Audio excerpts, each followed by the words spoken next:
Welcome to my podcast, Apollonia Studio 6. What's the greatest part about being Joe Isgro? Now, then, At any time. I've had Anytime. well, there were some times it was not a great I idea being understand. Joe Isgro. In fact, even knowing Joe Isgro wasn't a great idea, right? So, I mean, at this stage of my life, it's a different story. You know, I'm in my 70s now, and it's good because I work when I want to work, and I work with whom I want to work. So it's a great time and a great time in my life for me right now. To be able to work with the people that I want to work with, producers and artists and things like that, and developing new artists. It's more fun for me. I don't have to go to an office. I don't have to be up at this time. When I'm going to have my meeting. So that's kind of a great time. Or a great thing for me. On the opposite side, what has been the most challenging part of being Joe Isgro? You got another hour for the show. I've had a few challenges in my life, that's for sure. I mean, I've had close calls medically. I had an open heart surgery. 2 of them, as a matter of fact, replaced valves, so got through that okay. Right. Amen. And Vietnam was a little bit of a trip for a couple of times. And then after all the nonsense that went down with the government and all that, that was... and that went on even after the case had ended and I won the case. It went on for 10 years after that because the government kept appealing the case. And back to court we went. Until finally, almost to the day, 10 years later before it was finally resolved. What do you think your highest career point has been to date? What has been your pinnacle thus far? I don't know. Some people evaluate it on how much money they're making, and they say, "Well, that was the high point of my life. I was making $80,000 or $80 million a year." If you base it on that, it would have been the things.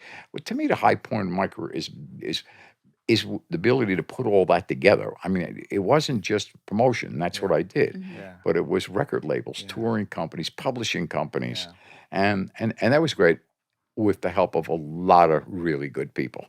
Around me, and certainly a lot of good friends. What has been your biggest career regret? Let's see, biggest regret. I don't really know that I have any regrets. I don't think I would do. It is what it is. I had rough times and good times, but I don't think I'd have done anything different. This one might be a little loaded. What's the biggest public misconception about you? I don't even know the public even has a conception. I mean, it depends on what type of what time in my life you're talking about. At one time, I was a great music entrepreneur and very respected. Another time, I'm a gangster.